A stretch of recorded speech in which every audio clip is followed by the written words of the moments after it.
আসসালামু আলাইকুম। I news বাংলার আন্তর্জাতিক সংবাদে স্বাগতম। বহু প্রতীক্ষার পর ইরানের সঙ্গে আলোচনায় বসেছে যুক্তরাষ্ট্র। ওমানের রাজধানী মাস্কটে ইরানি পররাষ্ট্রমন্ত্রী আব্বাস আরাকচি এবং মার্কিন বিশেষ দূত স্টিভ উইটকফ আলোচনায় বসেন।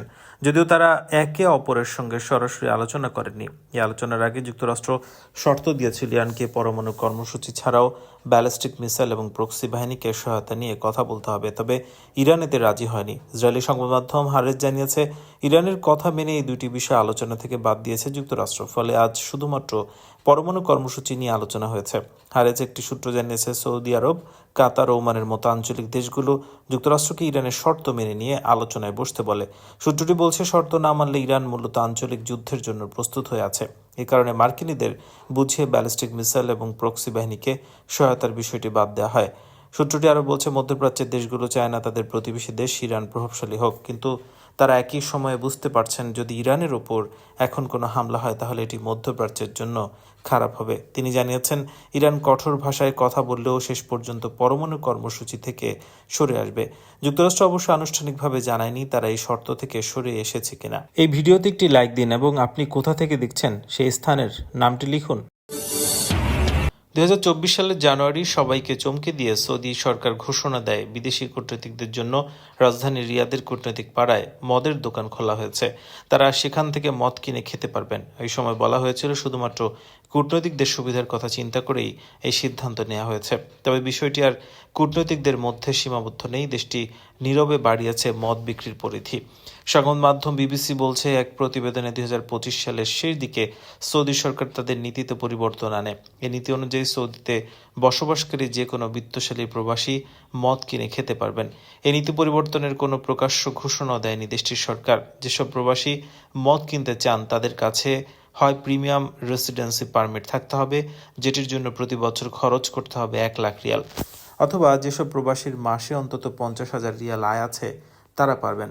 অবশ্য কোনো মুসলিম প্রবাসীর কাছে মদ বিক্রি করা হবে না। যারা মদ কিনতে চান তাদের অবশ্যই অমুসলিম হতে হবে। মদের দোকানে গিয়ে প্রিমিয়াম রেসিডেন্সি কার্ড প্রদর্শনের পাশাপাশি ধর্মীয় পরিচয়ও জানাতে হবে। এদিকে কয়েকজন বিত্তশালী প্রবাসী বিবিসিকে জানিয়েছে, মদের দোকানে ঢোকার আগে তাদের মোবাইল ফোন নিয়ে নেওয়া হয়। যেখানে প্রচুর মানুষ মদ খেতে যান, এমনও হয় দোকানের বাইরে 1 ঘন্টা লাইন ধরতে হয়। এছাড়া সেখানে ইউরোপের তুলনায় মদের দাম 3 গুণ বেশি, কিন্তু তা সত্ত্বেও তারা সেখান থেকে মদ কেনেন, কারণ ব্ল্যাক মার্কেটের তুলনায় সেখানে দাম কম। ওই মদের দোকানে কোনো পর্যটক প্রবেশ করতে পারেন না, তবে সামনে হয় পর্যটকদের জন্য মদের ব্যবস্থা করতে পারে সৌদি সরকার। 1952 সালে সৌদি সরকার দেশটিতে মদ সম্পূর্ণভাবে নিষিদ্ধ করে, কিন্তু প্রিন্স সালমান বিশ্বে সৌদিকে উদার হিসেবে উপস্থাপন করতে 2024 সালে রিয়াদে মদের দোকান খোলেন। এতে করে দেশটিতে দীর্ঘ 73 বছর ধরে থাকা নিষেধাজ্ঞা শেষ হয়। সংযুক্ত আরব আমিরাতে বসবাসরত এক প্রবাসী বাংলাদেশি লটারিতে 10 লাখ দিরহাম পেয়েছেন, যা বাংলাদেশি অর্থে প্রায় 3.5 কোটি টাকার সমান।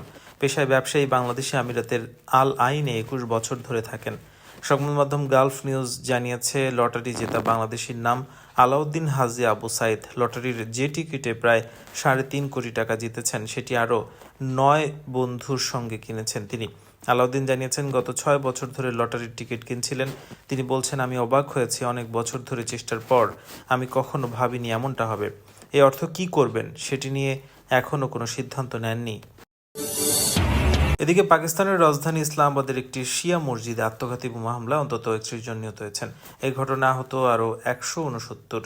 বিস্ফোরণে কেঁপে ওঠে মসজিদটি শুক্রবার। 2023 সালে পেশোয়ার একটি মসজিদে ভয়াবহ বিস্ফোরণ হয়।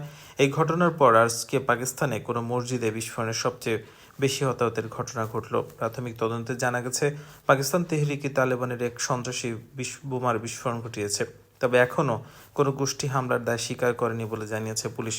সংবাদ মাধ্যম সিএনএনকে পুলিশ জানিয়েছে, জুমার নামাজের সময় আত্মঘাতী হামলাকারী বিস্ফোরণ ঘটায়। বার্তা সংস্থা এএফপিকে একটি সূত্র নাম প্রকাশ না করার শর্তে জানিয়েছে, হামলাকারীকে মসজিদের প্রবেশদ্বারে আটকে দেওয়া হয়।